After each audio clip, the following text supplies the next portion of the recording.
남의 책보다 삶의 페이지를 더 아름답게 써내려간 당신에게 오늘 밤 이 이야기를 시작하기 전에 하나만 여쭙고 싶습니다. 혹시 오늘 하루 누군가의 말 한마디에 문득 스스로가 작아지는 것을 느끼셨습니까? 회의 자리에서, 가족 모임에서, 혹은 그저 텔레비전을 보다가 낯선 단어 하나에 저게 무슨 뜻이지 하고 조용히 멋쩍어 하신 적은 없으셨습니까? 그러고는 마음속으로 이런 말을 되뇌지는 않으셨습니까? 나는 배운 게 없어서라는 자조적인 생각. 이 말을 평생 몇 번이나 되뇌며 살아오셨습니까? 10번입니까? 100번입니까? 아니면 이제는 숫자를 셀 수도 없을 만큼 습관이 되어버렸습니까? 어쩌면 그 말은 이제 당신 스스로를 소개하는 하나의 문장처럼 굳어져 버렸는지도 모릅니다. 누군가 어떤 분이세요? 하고 물으면 정작 자신이 이루어낸 것들, 자신이 견뎌낸 세월은 뒤로 감춰두고 가장 먼저 저는 많이 못 배운 사람이라는 말부터 앞세우게 되지는 않으셨습니까? 만약 그렇다면 오늘 이 시간이 당신의 인생에서 아주 중요한 시간이 될 것이라는 사실을 미리 말씀드리고 싶습니다. 왜냐하면 오늘 우리가 함께 마주할 진실은 당신이 그동안 스스로에게 걸어온 오해, 어쩌면 평생을 올가매해 온 그 오해를 풀어줄 열쇠이기 때문입니다. 이 오해를 풀지 않은 채로 남은 세월을 보낸다면 당신은 아마 눈을 감는 마지막 순간까지도 스스로에게 미안해하며 살게 될지도 모릅니다. 나는 부족한 사람이었다는 그 거짓된 결론을 품은 채로 말입니다. 그러니 오늘 이 시간만큼은 그 오해를 끝까지 아주 천천히 아주 깊숙한 곳까지 파헤쳐서 뿌리째 뽑아버리는 시간으로 삼아보려 합니다. 세상은 우리에게 이상한 잣대를 하나 쥐어주었습니다. 몇 년을 학교에 앉아 있었는지, 어떤 졸업장을 손에 쥐었는지, 얼마나 많은 책의 제목을 댈 수 있는지로 그 사람의 지혜를 재단하는 잣대 말입니다. 그리고 그 잣대 앞에서 유독 스스로를 낮추는 세대가 있습니다.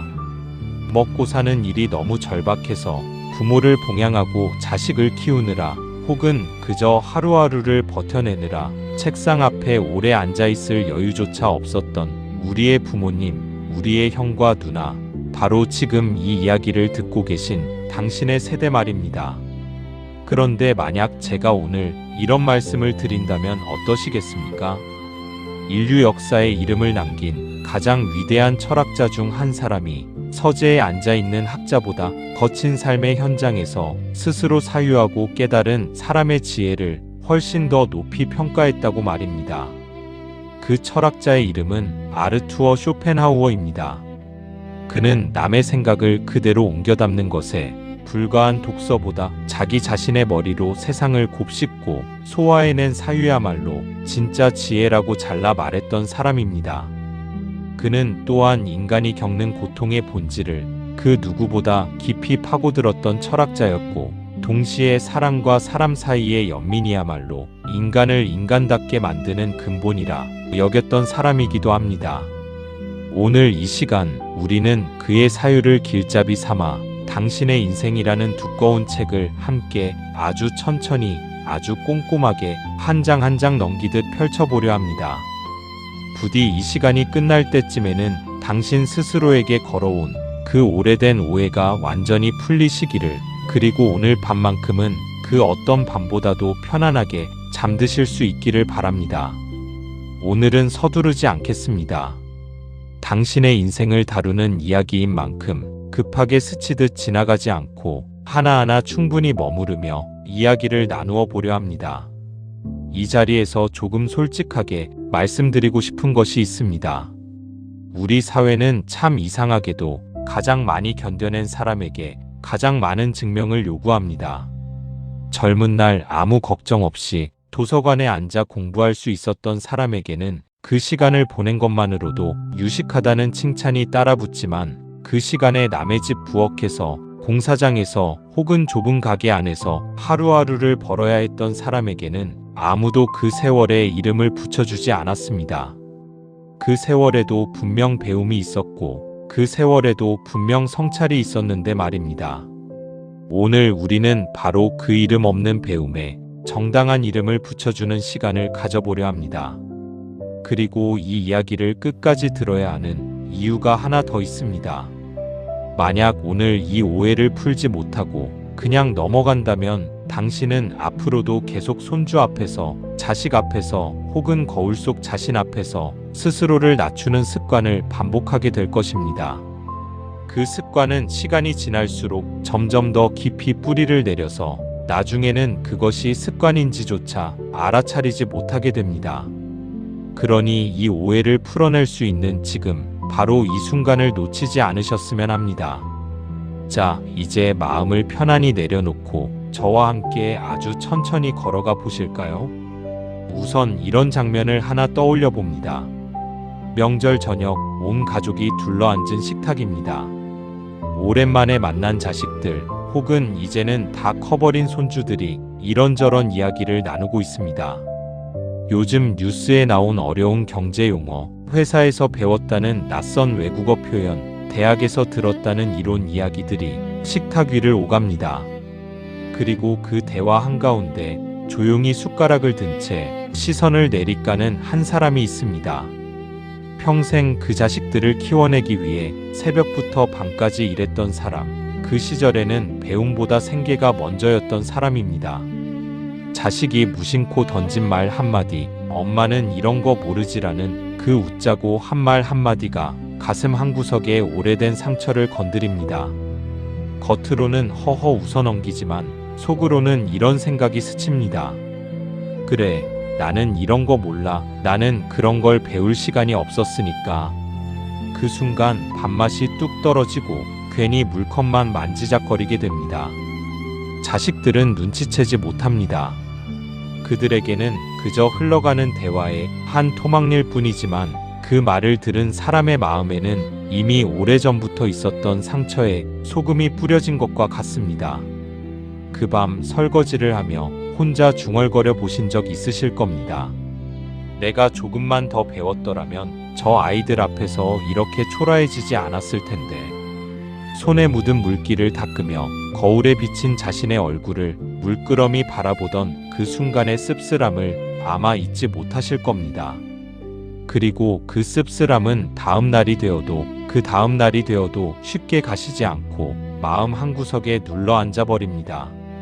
설거지물이 다 식어버릴 때까지 개수대 앞에 우두커니 서서 지나간 세월을 돌이켜보게 되는 그런 밤이었을 겁니다. 이런 장면은 비단 명절 식탁에서만 벌어지지 않습니다. 손주의 숙제를 봐주다가 겪는 순간도 있습니다.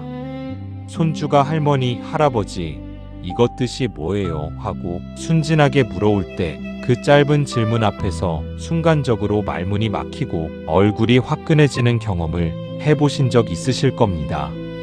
손주는 그저 궁금해서 물었을 뿐인데 그 질문에 답하지 못하는 자신의 모습이 유독 작아 보이고 내가 이 아이에게 뭘 가르쳐 줄 수 있을까 하는 자괴감마저 밀려오는 순간입니다. 결국 어색하게 웃으며 그건 내가 나보다 잘 알겠다 하고 넘기지만 방으로 돌아와서는 그 짧은 순간이 계속 마음에 걸려 잠을 설치기도 합니다. 그런가 하면 손주와 함께 서점에 갔다가 겪는 순간도 있습니다.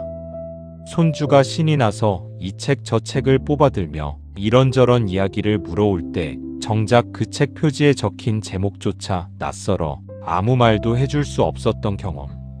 손주는 순수하게 할아버지, 할머니와 대화를 나누고 싶었을 뿐인데 그 앞에서 자꾸만 그건 잘 모르겠구나라는 말만 되풀이하게 되는 자신이 못내 서글퍼졌던 그 오후의 기억을 갖고 계신 분들도 있으실 겁니다. 이런 마음은 가족 안에서만 벌어지는 일이 아닙니다. 오랜만에 만난 동창 모임에서도 비슷한 장면이 벌어집니다. 누군가는 최근에 읽었다는 책 이야기를 신나게 늘어놓고 누군가 어디서 주워들은 유식한 지식을 뽐내듯 이야기합니다. 그 대화 속에서 슬그머니 말수가 줄어드는 사람이 있습니다. 젊은 시절 공장에서, 시장 좌판에서, 혹은 낯선 타지에서 억척스럽게 일하며 자식들을 대학에 보낸 사람입니다. 정작 자신은 그 대학 문턱을 밟아보지 못한 채로 말입니다. 친구들의 화기애애한 대화 속에서 홀로 섬처럼 떠있는 듯한 기분, 함께 있으면서도 혼자인 듯한 그 서늘한 소외감을 느껴보신 적이 있으실 겁니다. 그 자리에서 애써 웃으며 화제를 돌리거나 그저 고개를 끄덕이며 맞장구만 쳐본 경험, 혹은 아예 자리를 조금 일찍 뜨고 싶어졌던 마음까지도 낯설지 않으실 겁니다. 집으로 돌아오는 길, 버스 차창에 기대어 스쳐가는 불빛을 바라보며 나는 왜 이렇게 아는 게 없을까 하고 자책했던 그 귀갓길의 무게를 아마 기억하고 계실 겁니다. 그리고 신발을 벗고 들어와 홀로 앉은 거실에서 애써 감추었던 그 서운함이 비로소 눈물이 되어 툭 떨어졌던 밤도 있으셨을 겁니다. 또 어떤 분들은 동네 모임이나 마을 회의 자리에서 비슷한 경험을 하셨을 겁니다. 젊은 사람들 혹은 더 많이 배웠다는 사람들이 어려운 행정 용어와 법률 용어를 섞어가며 목소리를 높이는 자리에서 정작 그 동네에서 가장 오래 살고 가장 많은 것을 겪어온 사람이 오히려 말 한마디 꺼내기를 주저하게 되는 경우 말입니다. 하고 싶은 말은 많은데 막상 입을 열려 하면 내가 괜히 나섰다가 무식하다는 소리를 들으면 어쩌나 하는 두려움이 앞서서 결국 침묵을 지키게 됩니다. 그리고 그 회의가 끝난 뒤 집으로 돌아오는 길에 내가 하고 싶었던 말은 사실 저 사람들이 한 말보다 훨씬 더 현실적이고 맞는 말이었는데 하며 뒤늦은 아쉬움을 곱씹게 됩니다. 병원에서도 비슷한 순간이 찾아옵니다. 젊은 의사가 빠른 말투로 낯선 의학 용어를 늘어놓을 때 이해가 되지 않아도 차마 다시 한번 쉽게 설명해 달라는 말을 꺼내지 못하고 그저 고개만 끄덕이며 진료실을 나서 본 경험이 있으실 겁니다. 집으로 돌아오는 길, 정작 내 몸에 무슨 일이 일어나고 있는지 제대로 이해하지 못한 채로 약봉지만 손에 쥐고 걷다 보면 나는 내 몸에 대한 이야기조차 제대로 알아들을 수 없는 사람인가 하는 위축감이 밀려오기도 합니다. 그리고 그런 날 저녁에는 유독 말수가 줄어들고 가족들이 무슨 일 있냐고 물어도 아니 별일 아니야 하며 그 서글픔을 조용히 삼켜버리게 됩니다. 은행이나 관공서에서도 비슷한 순간을 마주하곤 합니다. 창구 직원이 컴퓨터 화면을 가리키며 알아듣기 어려운 절차와 서류 이야기를 빠르게 설명할 때 그 앞에서 괜히 위축되어 몇 번이고 네 하고 넘어가 버린 경험도 있으실 겁니다. 나중에 자식에게 전화를 걸어 이게 무슨 말인지 모르겠는데 좀 알아봐 줄래라고 부탁하면서 전화기 너머로 들려오는 자식의 살짝 답답해하는 목소리에 또 한 번 마음이 무거워지기도 합니다. 스마트폰 앞에서 느끼는 막막함도 이와 비슷합니다. 손주가 알려준 대로 몇 번이고 따라 눌러보아도 자꾸만 다른 화면이 뜨고 결국 손주를 다시 불러 이거 좀 다시 해줄래 하고 부탁해야 하는 순간이 있습니다. 손주는 몇 초 만에 뚝딱 해결해버리고 아무렇지 않게 돌아서지만 그 짧은 순간에도 나는 왜 이렇게 새로운 것을 익히는 게 힘들까 하는 자괴감이 스치고 지나갑니다. 세상이 하루가 다르게 빠르게 변해가는 것을 지켜보면서 마치 나 혼자만 그 속도를 따라가지 못하고 뒤처지는 것 같은 조바심을 느껴보신 적도 있으실 겁니다. 직장 생활을 오래 하신 분들 중에는 후배나 나이 어린 상사가 새로운 업무 방식이나 낯선 용어를 들이밀 때 느꼈던 위축감을 떠올리시는 분들도 있으실 겁니다. 평생 몸으로 일을 배워온 사람에게 어느 날 갑자기 등장한 젊은 관리자가 이론과 매뉴얼을 앞세워 훈계하듯 말할 때의 그 불편함. 내가 이 일을 몇십 년을 했는데 라는 말이 목구멍까지 차올라도 괜히 나이 든 사람의 고집으로 비칠까봐 꾹 눌러 참았던 순간들. 그리고 퇴근길에 그래도 내가 틀린 건 아니었는데 라며 혼자 억울함을 삼켰던 밤들도 있으실 겁니다. 그리고 이 아픔은 결국 가장 조용한 시간, 가장 깊은 밤에 홀로 찾아옵니다. 하루의 소음이 모두 가라앉고 온 집안이 고요해지면 이불 속에 누운 채 문득 지나온 인생을 돌아보게 되는 밤이 있습니다. 그럴 때면 마음 한켠에서 이런 목소리가 스멀스멀 올라옵니다. 나는 평생 뭘 하며 살았을까? 남들은 학교 다니고 책 읽으며 교양을 쌓을 때 나는 그저 앞만 보고 버텨내기만 했구나. 내 인생에 남는 게 뭐가 있을까? 이렇게 스스로를 향한 자책이 시작되면 그 밤은 쉽게 잠들지 못하는 밤이 되어버립니다. 남에게 받은 상처보다 무서운 것은 바로 이렇게 스스로가 스스로에게 주는 상처입니다. 어쩌면 이런 밤에는 오래된 사진첩을 꺼내 보신 적도 있으실 겁니다. 젊은 시절 앳된 얼굴로 환하게 웃고 있는 사진 속의 자신을 바라보며 그때는 나도 꿈이 있었는데 라고 되뇌었던 순간, 그 꿈들이 하나둘 생계와 자식들 앞에서 뒤로 밀려나던 세월을 되짚어보며 스스로에게 미안해했던 그 밤, 그리고 결국 나는 나 자신을 위해서는 아무것도 이루지 못한 채 여기까지 왔구나 하는 결론에 도달하며 조용히 이불을 끌어당겼던 그 밤 말입니다. 가족 안에서 느끼는 소외, 손주 앞에서 느끼는 무안함, 친구들 사이에서 느끼는 위축, 마을 사람들 앞에서 눌러 삼킨 침묵, 병원과 관공서에서 느끼는 위축감, 그리고 홀로 있을 때 스스로에게 던지는 자책. 이 모든 장면은 얼핏 보면 서로 다른 상황 같지만 사실은 하나의 뿌리에서 자라난 여러 개의 가지와 같습니다. 그 뿌리는 바로 나는 배우지 못했으니 지혜롭지 못하다는 아주 오래되었지만 사실은 전혀 근거 없는 믿음입니다.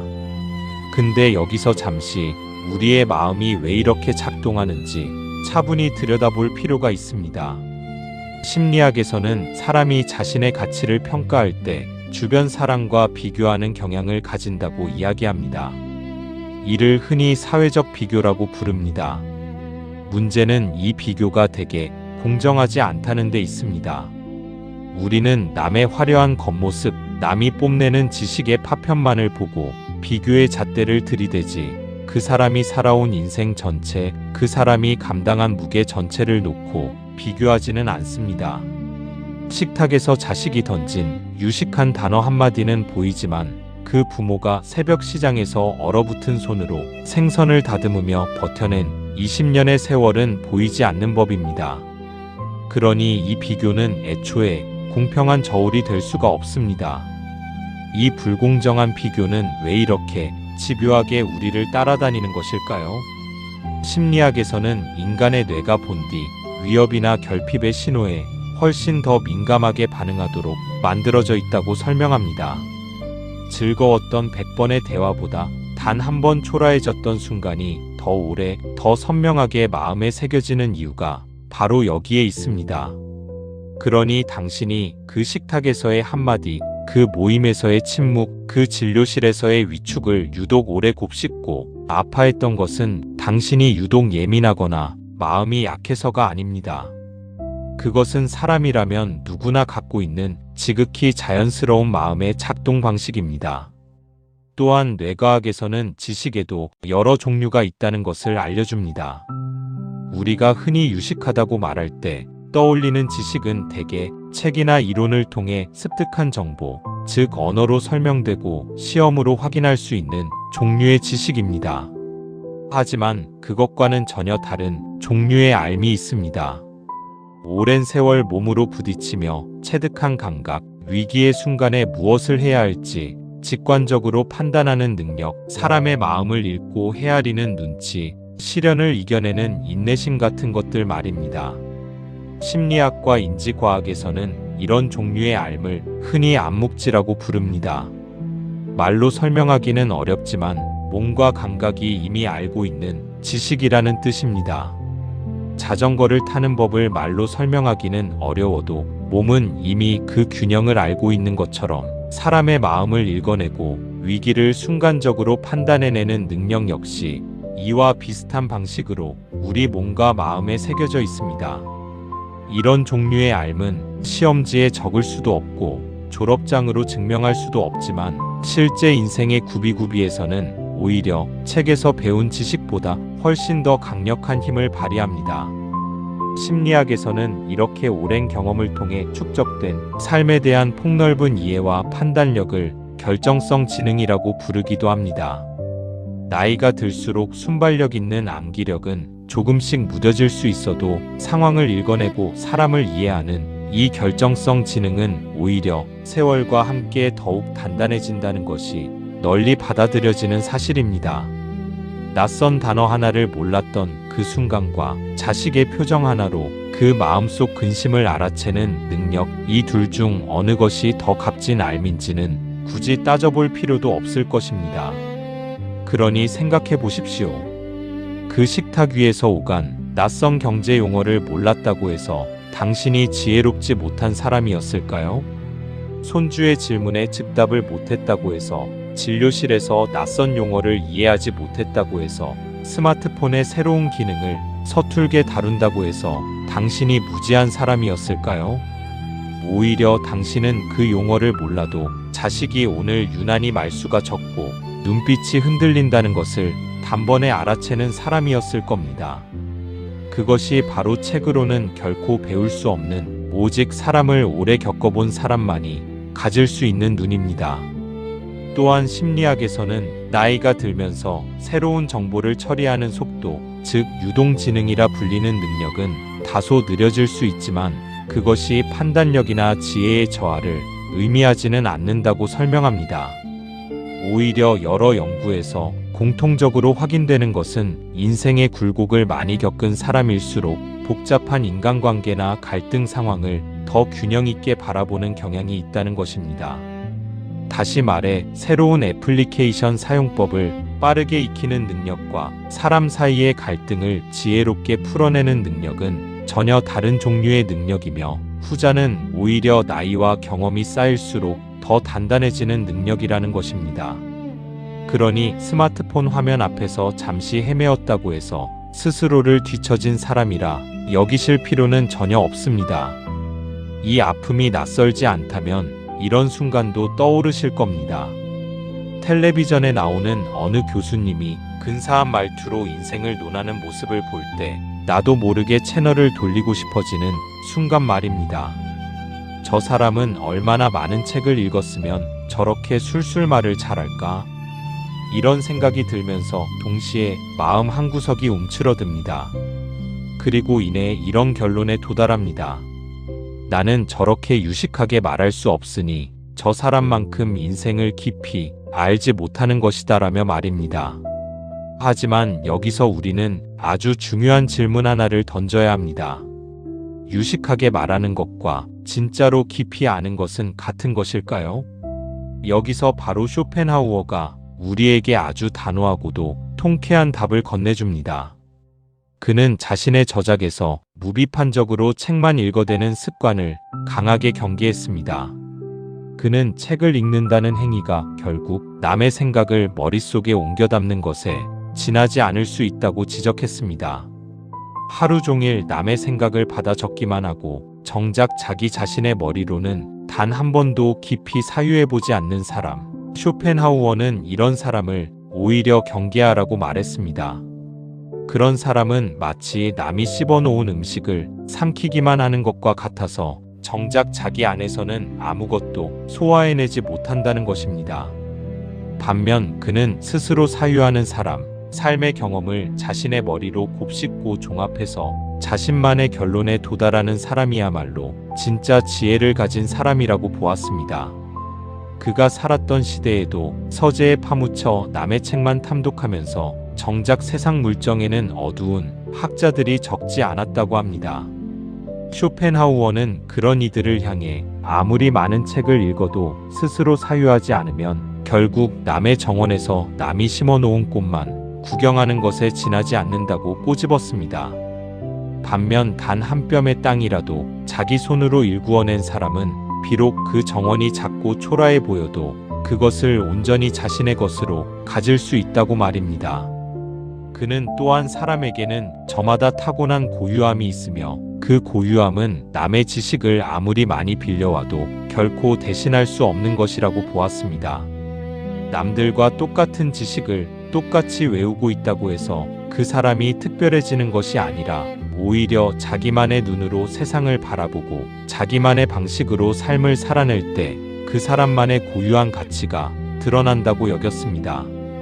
그러니 텔레비전 속 그 교수님이 아무리 유창하게 말을 잘한다 해도 그것은 그저 그 사람의 방식일 뿐입니다. 더듬더듬 말은 서툴러도 온몸으로 삶을 통과해 온 당신의 방식은 그와는 또 다른, 그러나 결코 못하지 않은 값진 것입니다. 그리고 바로 이 지점에서 우리는 지금까지 스스로를 낮추었던 그 논리가 완전히 뒤집히는 것을 목격하게 됩니다. 평생 책 한 권 여유롭게 읽지 못하고 몸으로 부딪히며 살아온 당신, 매 순간이 시험이었고 매 하루가 실전이었던 당신은 사실 쇼펜하우어가 그토록 강조했던 바로 그 스스로 사유하는 삶을 온몸으로 살아낸 사람입니다. 남이 써놓은 문장을 눈으로 읽은 적은 적었을지 몰라도 당신은 인생이라는 원고지 위에 자기 손으로 직접 문장을 써내려간 사람인 것입니다. 그리고 이런 마음은 비단 지식과 학력에 대한 콤플렉스에서만 그치지 않습니다. 더 깊은 곳에는 자신의 고통스러웠던 세월 전체가 헛되었다는 두려움이 자리하고 있습니다.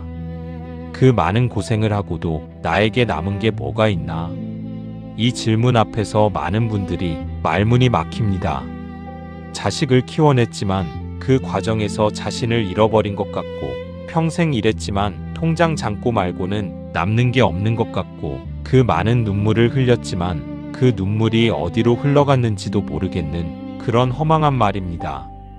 이 허망함은 종종 뜻밖의 순간에 불쑥 찾아옵니다. 자식의 결혼식장에서 흐뭇하게 웃다가도 문득 나는 이 아이를 위해 내 인생의 얼마만큼을 내주었을까 하는 생각에 마음이 서늘해지는 순간, 혹은 퇴직금 통장을 들여다보며 그 숫자가 지난 30년의 땀과 눈물에 비해 너무나 초라하게 느껴지는 순간, 혹은 병원 대기실에 앉아 자신의 몸이 예전 같지 않음을 실감하며 이렇게 몸이 상해가면서까지 나는 무엇을 위해 그렇게 달려왔나 하고 자문하게 되는 순간, 혹은 오랜만에 만난 옛 동료가 그동안 고생 많았지라는 말 한마디를 건넸을 뿐인데 그 말에 갑자기 눈시울이 뜨거워지며 그동안 눌러왔던 서름이 한꺼번에 터져나오는 순간도 있습니다. 이런 순간들이 쌓이고 쌓이면 결국 인생 전체를 향한 깊은 허탈감으로 번지게 됩니다. 바로 이 지점에서 쇼펜하우어의 사유는 더욱 깊은 위로를 건넵니다. 그는 인간의 삶을 고통과 권태 사이를 오가는 시계추에 비유했습니다. 무언가를 갈망할 때는 그것을 갖지 못해 고통스럽고, 막상 그것을 손에 넣고 나면 이내 권태로워져 또 다른 갈망을 향해 나아간다는 것입니다. 그는 이것이 특별히 불운한 몇몇 사람만의 이야기가 아니라 살아있는 존재라면 누구나 짊어질 수밖에 없는 삶의 근본적인 구조라고 보았습니다. 다시 말해 당신이 겪어온 고생과 결핍, 그 끝없는 갈망과 버팀의 시간들은 당신이 유독 운이 없어서 겪은 예외적인 불행이 아니라 살아있는 모든 존재가 필연적으로 통과해야 하는 삶의 본질 그 자체였다는 것입니다. 이 말이 왜 위로가 되는지 조금 더 풀어보겠습니다. 우리는 종종 왜 나만 이렇게 힘들게 살았을까라는 억울함에 사로잡힙니다. 그런데 이 억울함의 밑바닥에는 남들은 편하게 살았을 텐데라는 착각이 깔려 있습니다. 하지만 쇼펜하우어의 통찰을 빌리면 사실 편안하게만 산 인생이란 애초에 존재하지 않습니다. 형태만 다를 뿐 모든 사람은 저마다의 결핍과 갈망, 저마다의 권태와 씨름하며 살아갑니다. 그러니 당신의 고생은 유독 불운한 인생의 증거가 아니라 오히려 당신이 그 누구보다 치열하게, 그 누구보다 정직하게 삶의 본질과 정면으로 맞서 싸워온 증거인 것입니다. 그는 또한 고통이야말로 사람을 진정으로 성숙하게 만드는 스승이라고 여겼습니다. 편안하고 안락하기만 한 삶은 사람을 깊어지게 하지 못하지만 결핍과 시련을 통과한 사람은 그 과정에서 삶을 바라보는 눈이 훨씬 더 깊어진다는 것입니다. 그러니 당신이 겪어온 그 모든 고생은 헛된 낭비가 아니라 당신을 지금의 당신으로 빚어낸 재료였던 셈입니다. 지금 이 순간 당신이 가진 그 깊은 눈빛, 사람을 함부로 판단하지 않는 그 신중함, 힘든 사람을 보면 먼저 마음이 쓰이는 그 다정함, 이 모든 것은 당신이 겪어낸 고통이 남기고 간 값진 선물입니다. 생각해보면 편안하게만 자라 세상의 어려움을 모르는 사람은 타인의 고통 앞에서도 그저 겉핥기식의 위로밖에 건네지 못하는 경우가 많습니다. 반면 배고픔을 겪어본 사람은 배고픈 사람의 마음을 진심으로 헤아릴 수 있고, 이별을 겪어본 사람은 이별 앞에 선 사람의 마음을 온전히 안아줄 수 있습니다. 당신이 그동안 흘린 눈물은 훗날 누군가의 눈물을 닦아줄 수 있는 자격이 되어 돌아왔습니다. 자녀가 힘든 일을 겪을 때 그 누구보다 먼저 마음이 쓰이고, 이웃이 어려운 처지에 놓였을 때 그냥 지나치지 못하는 그 마음, 그것은 결코 타고난 성격이 아니라 당신이 겪어낸 고통이 길러낸 능력입니다. 그러니 그 고통의 시간을 왜 하필 나에게라는 원망으로만 남겨두지 마시고, 그 시간 덕분에 나는 이런 사람이 될 수 있었다는 자부심으로 바꾸어 보셔도 좋겠습니다. 이 아픔이 낯설지 않다면 어쩌면 이런 밤도 떠오르실 겁니다. 은퇴하고 난 뒤, 혹은 자식들이 모두 독립하고 난 뒤 문득 거울 속에 자신을 마주하며 낯설어했던 밤 말입니다. 나는 도대체 어떤 사람이었을까? 평생 누군가의 부모로, 누군가의 배우자로, 누군가의 직장 동료로 살아오느라 정작 자기 자신이 어떤 사람인지 깊이 생각해 볼 겨를이 없었던 세월이었습니다. 그런데 이제 와서 돌아보니 그 흔한 자기계발서 한 권 읽어본 적 없고, 유명한 철학자의 이름 하나 제대로 알지 못한 채 여기까지 왔다는 사실이 갑자기 부끄럽게 느껴지는 밤입니다. 그런 밤에는 아무 이유 없이 텔레비전을 켜놓고도 화면 속 내용은 하나도 눈에 들어오지 않을 때가 있습니다. 그저 그 소리에 기대어 혼자라는 사실을 잠시 잊어보려는 것입니다. 그리고 문득 정적이 찾아오면 남은 인생을 이렇게 그냥 흘려보내도 되는 걸까 하는 막막함이 밀려옵니다. 손주 재롱을 보며 웃는 낮과 홀로 남겨진 밤의 그 온도 차이가 유독 크게 느껴지는 시기이기도 합니다. 또 어떤 분들은 평생 함께했던 배우자를 먼저 떠나보내고 홀로 남겨진 방에서 그 적막함을 견뎌내야 했던 밤도 있으실 겁니다. 그 사람과 나누었던 시시콜콜한 대화, 함께 밥을 먹던 그 흔한 저녁 시간이 이제는 다시 오지 않는다는 사실을 실감하며, 내가 아는 것이라고는 그 사람 곁에서 살아온 세월뿐인데 이제 나는 무엇으로 살아가야 하나 하고 막막해했던 밤도 있으셨을 겁니다.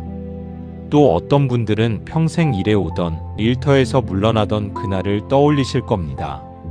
마지막으로 짐을 챙겨 나오던 그 짧은 순간, 그동안 자신을 지탱해주던 직함과 역할이 한순간에 사라져버리는 듯한 헛헛함을 느끼셨을 겁니다. 그리고 얼마 지나지 않아 이제 나는 누구인가라는 질문 앞에서 그 어떤 대답도 쉽게 찾지 못한 채 낯선 하루하루를 견뎌내야 했던 시기도 있으셨을 겁니다. 아침에 눈을 떠도 딱히 갈 곳이 없다는 사실이 처음에는 홀가분했지만, 시간이 지날수록 오히려 그 홀가분함이 공허함으로 바뀌어갔던 경험도 있으실 겁니다. 하지만 우리가 지금 이 순간까지 함께 걸어온 이야기를 떠올려 보십시오. 당신은 이미 답을 알고 있었습니다. 다만 그 답에 이름을 붙이지 못했을 뿐입니다. 자식이 힘들어 보일 때 굳이 묻지 않고도 곁을 지켜주는 법, 아무리 화가 나도 하루쯤 지나면 마음을 가라앉히고 다시 상을 차려내는 법, 가진 것이 없어도 이웃과 나누어 먹을 줄 아는 법, 사랑하는 사람을 떠나보내고도 다시 하루를 살아내는 법, 평생의 역할이 사라진 자리에서도 다시 스스로를 일으켜 세우는 법, 이 모든 것이 사실은 위대한 철학자들이 평생을 걸쳐 탐구했던 어떻게 살 것인가에 대한 살아있는 답이었습니다. 당신은 그것을 책의 언어가 아니라 삶의 언어로 이미 완성해 놓았던 것입니다. 쇼펜하우어는 또한 고독의 가치를 무척 소중히 여겼던 철학자로 알려져 있습니다. 그는 사람들과 부하뇌동하며 자신을 잃어버리기보다 홀로 조용히 자신의 내면과 마주하는 시간을 통해 사람이 비로소 자기 자신이 될 수 있다고 보았습니다. 그는 무리지어 몰려다니며 서로의 공허함을 잊으려 애쓰는 모습보다 홀로 있는 시간을 편안하게 견뎌내는 사람이야말로 내면이 단단한 사람이라 여겼습니다. 그는 또한 예술을 감상하고 아름다움을 느끼는 순간만큼은 사람이 잠시나마 일상의 온갖 갈망과 결핍에서 벗어나 평온을 누릴 수 있다고도 보았습니다. 그러니 은퇴 후 조용히 화초를 가꾸거나 창밖의 노을을 오래 바라보거나 손주의 웃음소리에 귀 기울이는 그 소박한 순간들 역시 그가 말한 잠깐의 평온과 다르지 않은 것입니다. 그러니 지금 이 늦은 밤 홀로 자신의 인생을 돌아보며 이런저런 생각에 잠겨있는 이 시간 자체가 사실은 그 어떤 학위나 독서 이력보다도 훨씬 더 깊은 철학적 행위라는 것을 알아주셨으면 합니다. 지금 당신이 하고 있는 이 사유, 이 성찰이야말로 쇼펜하우어가 그토록 강조했던 스스로 사유하는 삶의 정수이기 때문입니다. 여기서 잠시 숨을 깊게 들이마셔 보십시오. 코로 천천히 들이마시고 잠시 멈추었다가 입으로 아주 길게 아주 천천히 내쉬어 보십시오. 그렇게 숨을 내쉬면서 지금까지 스스로에게 씌워왔던 나는 부족한 사람이라는 딱지를 함께 내려놓아 보십시오. 다시 한번 코로 들이마시고 잠시 멈추고 아주 길게 내쉬어 보십시오. 괜찮습니다. 당신은 그 누구보다 열심히, 그 누구보다 정직하게 삶을 살아낸 사람입니다. 어깨에 힘을 조금 빼고 그저 이 목소리에 몸을 맡겨 보십시오. 근데 이 지점에서 우리는 한 가지 통쾌한 진실과 마주해야 합니다. 세상에는 정작 책은 많이 읽었지만 삶의 지혜는 전혀 갖추지 못한 사람들이 존재한다는 사실 말입니다. 여러분 주변에도 한 분쯤 계실지 모릅니다. 유식한 말은 청산유수처럼 쏟아내지만 정작 부모에게는 소홀하고 이웃과는 반목하고 자기 잘못은 절대 인정하지 않는 사람 말입니다. 말끝마다 어려운 단어를 섞어가며 상대를 은근히 낮추려 들지만 정작 그 사람의 언행은 배려도 없고 겸손도 없는 경우를 우리는 종종 목격합니다. 그런 사람 앞에서는 이제 더 이상 위축될 필요가 없습니다. 오히려 마음속으로 이렇게 단호하게 말해주어도 좋습니다. 당신은 지식을 쌓았을지 몰라도 나는 지혜를 살아냈다라고 말입니다. 쇼펜하우어는 이런 부류의 사람들을 향해서도 아주 날카로운 지적을 남겼습니다. 그는 아무리 많은 지식을 머릿속에 쌓아두었다 해도 그것이 자신의 사유를 거쳐 소화되지 않으면 죽은 지식에 불과하다고 보았습니다. 죽은 지식은 아무리 그 양이 많아도 살아있는 지혜의 한 조각을 이기지 못합니다. 그는 오히려 지나치게 많은 지식을 쌓기만 하고 스스로 생각하는 힘을 잃어버린 사람을 창고에 물건은 잔뜩 쌓아두었지만 정작 그것을 어떻게 쓰는지는 모르는 사람에 비유했습니다. 반면 가진 것은 적어도 그것을 지혜롭게 쓸 줄 아는 사람이 결국 더 풍요로운 삶을 산다고 그는 믿었습니다. 그리고 무엇보다 그는 사람과 사람 사이의 연민이야말로 모든 윤리적 행동의 진정한 뿌리라고 보았습니다. 아무리 유식한 말을 쏟아내도 다른 사람의 아픔에 공감할 줄 모르는 사람은 그의 기준으로는 진정한 의미의 지혜를 갖추지 못한 사람입니다. 반대로 배운 것이 적어도 다른 사람의 고통을 자신의 일처럼 느끼고 손을 내밀 줄 아는 사람, 자식의 아픔에 밤새 마음을 졸이고 이웃의 어려움에 선뜻 곁을 내어주는 사람이야말로 그가 말한 진정한 윤리의 실천자에 가깝습니다. 그러니 당신이 평생 실천해온 그 무수한 배려와 헌신, 그 조용한 연민의 순간들이야말로 어떤 지식보다 값진 삶의 증거였던 것입니다. 그러니 만약 앞으로 누군가 유식한 척 당신을 은근히 낮추려 든다면 더는 움츠러들지 마십시오. 그 사람이 외운 지식의 양이 아니라 당신이 몸으로 살아낸 지혜의 깊이와 당신이 베풀어 온 그 연민이 훨씬 더 진짜라는 사실을 이제는 당당하게 알고 계셔야 합니다. 남의 말에 흔들려 스스로를 낮추는 것은 이제 오늘부로 그만두셔도 됩니다. 그럴 자격이 애초에 그들에게는 없었습니다. 이 아픔이 낯설지 않다면 아마 이런 장면도 떠오르실 겁니다.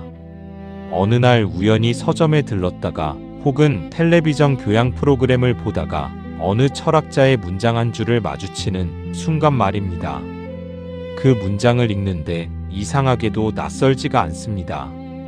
마치 예전부터 알고 있었던 것 같은, 아니 어쩌면 내가 이미 살아내며 깨달았던 바로 그 생각인 것 같은 느낌이 듭니다.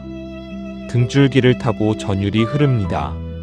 아니, 저 유명한 학자가 한 말이 내가 30년 전 그 골목길에서 눈물을 흘리며 스스로 깨우쳤던 바로 그 생각이잖아 하고 말입니다. 이런 순간을 경험해 보신 분들이 적지 않을 것입니다. 자식을 앞세워 보낸 어느 어머니가 훗날 우연히 쇼펜하우어가 고통에 대해 남긴 사유를 접하고는 내가 그때 그 밤에 스스로 깨달았던 것이 바로 이거였구나 하며 조용히 눈물을 훔치는 순간, 평생 남의 집 살림을 도와주며 고된 노동을 감내했던 어느 여성이 문득 어느 철학책에서 노동과 존엄에 관한 구절을 읽고는 맞아, 내가 그렇게 버텨온 그 마음이 이런 거였어 하며 무릎을 치는 순간, 젊어서 사업에 실패하고 밑바닥부터 다시 일어서야 했던 어느 남성이 우연히 들은 강연에서 고난이 인간을 단련시킨다는 이야기를 듣고는 나는 이미 그것을 몸으로 알고 있었는데 라며 씁쓸하고도 뿌듯한 미소를 짓는 순간, 평생 무뚝뚝하게 가족을 지켜왔던 어느 아버지가 손주가 읽어주는 짧은 철학 이야기 한 토막을 듣다가 문득 눈시울이 붉어지며 내가 평생 말은 못했지만 속으로는 늘 그렇게 생각하며 살았다라고 고백하게 되는 순간, 평생 홀고 아이들을 키워낸 어느 여성이 우연히 라디오에서 흘러나오는 인생 이야기를 들으며 그래, 내가 그 숱한 밤을 버텨낸 힘이 바로 저것이었어라고 혼잣말을 하게 되는 순간, 이런 전율의 순간이 찾아온다면 그것은 결코 우연이 아닙니다. 그것은 당신의 삶이 이미 오래전부터 위대한 사유와 같은 방향을 향해 걸어오고 있었다는 명백한 증거입니다. 평생 시장에서 좌판을 벌여온 어느 상인이 우연히 손님이 놓고 간 철학 잡지를 뒤적이다가 소유보다 존재가 중요하다는 문장을 마주하고는 내가 평생 손님들에게 물건보다 정을 먼저 팔았던 게 바로 그 뜻이었구나 라며 조용히 고개를 끄덕이는 순간도 있을 것입니다. 이런 순간들은 하나같이 그동안 이름 붙이지 못했던 삶의 방식에 비로소 이름이 붙는 순간입니다. 철학자들이 서재에 앉아 몇 년을 골몰해서야 겨우 언어로 정리해낸 그 통찰을 당신은 삶의 현장에서 온몸으로 부딪히며 이미 체득하고 있었던 것입니다. 다만 그것을 철학이라는 근사한 이름으로 부를 생각을 못했을 뿐입니다. 이제부터는 부디 그렇게 불러주십시오. 당신의 인생이 곧 한 권의 철학책이었다고 말입니다. 그리고 한 가지 더 생각해 볼 것이 있습니다. 철학자들이 남긴 그 심오해 보이는 문장들은 사실 대부분 아주 평범한 삶의 장면에서 출발했습니다. 사랑하는 이를 잃은 슬픔, 원치 않는 이별, 손에 쥔 것이 사라져버리는 상실, 이런 것들은 특별한 사람만 겪는 특수한 사건이 아니라 누구나 한 번쯤 통과하는 인생의 관문입니다. 철학자는 다만 그 관문을 통과하며 느낀 감정을 조금 더 정제된 언어로 옮겨 적었을 뿐입니다. 당신은 그 언어로 옮기는 수고를 하지 않았을 뿐 이미 그 관문을 몸소 통과하며 답을 찾아낸 사람입니다. 그러니 언어로 표현하지 못했다고 해서 그 답을 몰랐다고 말할 수는 없는 것입니다. 그리고 이 모든 이야기의 끝에서 우리는 다시 한번 처음의 질문으로 돌아가야 합니다. 나는 배운 게 없어서라는 자조적인 생각. 이 말을 이제 다시 떠올려 보십시오. 그리고 그 말을 이렇게 바꾸어 말해 보십시오. 나는 책이 아니라 삶으로 배웠다라는 고백. 이 한 문장의 전환이 당신의 남은 인생을 완전히 다른 빛깔로 물들일 수 있습니다. 쇼펜하우어가 남긴 사유의 핵심에는 우리 각자가 자신의 경험을 통해 스스로 소화해낸 생각만이 진정으로 자신의 것이 될 수 있다는 믿음이 자리하고 있었습니다. 남에게 빌려온 생각은 아무리 화려해도 결국 남의 옷을 입은 것에 지나지 않지만 스스로 사유에서 얻은 결론은 비록 초라해 보여도 온전히 자신만의 것이 됩니다. 그러니 당신이 살아오며 스스로 깨우친 그 모든 것들, 사람을 알아보는 눈, 고난을 견디는 뚝심, 미워도 끝내 품어내는 마음, 이런 것들이야말로 그 누구도 빼앗아갈 수 없는 오롯이 당신만의 지혜입니다. 이제 자식이 낯선 단어를 쓰더라도, 손주가 대답하기 어려운 질문을 던지더라도, 병원이나 관공서에서 낯선 용어를 마주하더라도 예전처럼 움츠러들지 않으셔도 됩니다. 대신 마음속으로 이렇게 되뇌어 보십시오.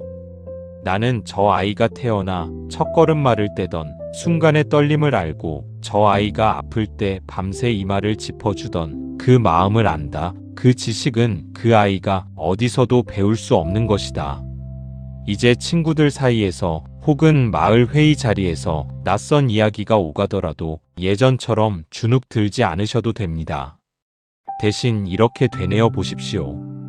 나는 가진 것 없이도 이웃과 나누는 법을 알고, 억울한 일을 당해도 끝내 사람에 대한 믿음을 놓지 않는 법을 안다. 그 지혜는 어떤 책에도 나오지 않는다. 그리고 홀로 있는 밤, 다시 그 오래된 자책이 스멀스멀 올라올 때면 이렇게 되뇌어 보십시오. 나는 배우지 못한 사람이 아니라 삶이라는 가장 혹독한 학교를 가장 성실하게 다닌 사람이다라고 말입니다. 이 한 문장을 마음에 새기는 순간, 당신을 짓눌러 왔던 그 오랜 무게가 조금씩 가벼워지는 것을 느끼실 수 있을 것입니다. 이제 이야기를 정리해 볼 시간입니다. 오늘 우리는 함께 여러 개의 장면을 걸어왔습니다. 가족의 식탁에서 느꼈던 소외, 손주 앞에서 느꼈던 무안함, 친구들 사이에서 느꼈던 위축, 마을 사람들 앞에서 삼켰던 침묵, 병원과 관공서에서 느꼈던 위축감, 은퇴와 상실 앞에서의 공허함, 그리고 홀로 있는 밤에 스스로에게 던졌던 자책. 이 모든 장면의 밑바닥에는 나는 배우지 못했으니 지혜롭지 못하다는 오래된 오해가 자리하고 있었습니다. 하지만 우리는 그 오해를 하나씩 풀어왔습니다. 지식과 지혜는 다르다는 것을, 삶으로 체득한 알미 오히려 더 단단하다는 것을, 고통은 헛된 낭비가 아니라 당신을 빚어낸 재료였다는 것을, 그리고 무엇보다 스스로 사유하며 살아온 당신의 인생 그 자체가 이미 한 권의 훌륭한 철학책이었다는 것을 말입니다. 당신이 걸어온 그 길을 생각해 봅니다. 새벽에 일어나 밥을 짓고, 낯선 도시에서 일자리를 구하러 다니고, 아이가 아플 때 뜬 눈으로 밤을 지새우고, 남편이 혹은 아내가 무심한 말을 던져도 끝내 그 곁을 지켜내고, 사랑하는 사람을 먼저 떠나보내고도 다시 아침을 맞이하고, 평생의 자리에서 물러난 뒤에도 다시 스스로를 일으켜 세우고, 손에 쥔 것이 없어도 끝까지 정직하게 살아내려 애썼던 그 모든 순간들, 그 순간들이 하나하나 모여 그 누구도 흉내낼 수 없는 당신만의 지혜가 되었습니다. 그 세월을 버텨내신 것만으로도 당신은 이미 충분히 존경받아 마땅한 사람입니다. 그 어떤 졸업장도, 그 어떤 학위도 증명해내지 못하는 것을 당신은 오직 당신의 삶으로 증명해 왔습니다. 돌이켜보면 당신이 걸어온 그 길에는 어느 것 하나 쉬운 것이 없었습니다. 남들이 책상 앞에서 씨름할 때 당신은 삶이라는 훨씬 더 크고 냉정한 시험지 앞에 서 있었습니다. 그 시험지에는 정답이 미리 적혀 있지 않았습니다. 매 순간이 처음 겪는 문제였고, 매 순간이 스스로 답을 찾아내야 하는 순간이었습니다. 그런데도 당신은 포기하지 않고 끝까지 그 답을 찾아내며 여기까지 걸어오셨습니다. 그러니 이제 그 오래된 열등감을 조용히 내려놓으셔도 좋습니다. 오늘 이 시간 이후로는 당신의 인생 앞에서 조금 더 당당해지셔도 좋습니다. 당신은 부족한 사람이 아니라 그 누구보다 치열하게 사유하며 살아온 사람입니다. 혹시 내일 아침 다시 손주가 낯선 단어를 물어오거나, 자식이 무심코 서운한 말을 던지거나, 병원이나 관공서에서 또다시 위축되는 순간이 찾아온다 해도 괜찮습니다. 그 순간이 다시 온다고 해서 오늘 우리가 나눈 이 이야기가 사라지는 것은 아닙니다. 다만 그 순간에 스스로에게 이렇게 속삭여 주시기를 바랍니다. 나는 오늘도 여전히 나만의 방식으로 지혜롭다라는 위로. 이 한마디가 당신을 지켜줄 것입니다. 완벽하게 모든 순간에 당당할 필요는 없습니다. 그저 예전보다 조금 덜 아프고 조금 더 빨리 그 마음에서 빠져나올 수 있다면 그것으로 충분합니다. 변화는 원래 그렇게 아주 조금씩 찾아오는 법이니까요. 이제 눈을 살며시 감아보셔도 좋습니다. 지금 이 순간 그 어떤 것도 애써 증명하지 않아도 괜찮습니다. 그저 편안하게 숨을 천천히 들이마셔 보십시오. 하나, 둘, 셋. 그리고 아주 천천히, 아주 길게 숨을 내쉬어 보십시오. 하나, 둘, 셋, 넷, 다섯. 몸의 힘을 조금씩 빼보십시오. 어깨의 긴장을, 미간의 주름을, 두 손에 쥐고 있던 하루의 걱정을 하나씩 내려놓아 보십시오. 다시 한번 코로 천천히 숨을 들이마셔 보십시오. 이번에는 조금 더 천천히, 조금 더 깊게. 그리고 입술을 살짝 벌려 아주 길게, 아주 부드럽게 숨을 내쉬어 보십시오. 마치 오늘 하루의 무게를 그 숨결에 실어 흘려보내듯이 말입니다. 당신은 오늘도 충분히 애쓰셨습니다. 당신은 오늘도 충분히 지혜로우셨습니다. 배우지 못해서 부족한 사람이 아니라 살아냄으로써 완성된 사람입니다. 그 사실을 마음 깊은 곳에 조용히 새겨 넣어 보십시오. 다시 한번 숨을 들이마시고 천천히 내쉬어 보십시오. 그렇게 숨을 쉴 때마다 오늘 하루의 피로가, 그리고 평생을 짓눌러 왔던 그 오래된 자책이 조금씩 옅어져 가는 것을 느껴보십시오. 몸이 점점 무거워지고 마음이 점점 가벼워지는 것을 느껴보십시오. 그렇게 몸과 마음이 서서히 이완되면서 하루의 긴장이 이불 속으로 스며들어 사라지는 것을 느껴보십시오. 창밖의 소리도, 시계의 초침 소리도 이제는 아주 멀리서 들려오는 것처럼 아득해집니다. 이 밤 아무것도 증명할 필요 없이 그저 지금까지 살아온 그대로의 당신으로 충분합니다. 지금 이 순간 당신의 심장이 뛰고 있다는 것, 지금 이 순간 당신이 숨을 쉬고 있다는 것, 그것만으로도 당신의 삶은 이미 하나의 완전한 이야기입니다. 그러니 오늘 밤은 부디 아무 걱정 없이 아주 깊고 편안한 잠에 드셨으면 좋겠습니다. 혹시 오늘 이 이야기가 당신의 마음에 작은 위로가 되었다면 조용히 옆에 있는 소중한 사람에게 이 시간을 나누어 주셔도 좋겠습니다. 그리고 이 채널 마음 쉬어가는 시간이 앞으로도 당신 곁에서 조용히 이야기를 건넬 수 있도록 구독과 좋아요로 함께해 주신다면 큰 힘이 되겠습니다. 저희는 앞으로도 당신의 밤을 지켜드리겠습니다. 오늘 하루도 정말 수고 많으셨습니다. 이제는 편안히 아주 깊은 잠 속으로 걸어 들어가셔도 좋습니다. 오늘도 당신을 응원합니다.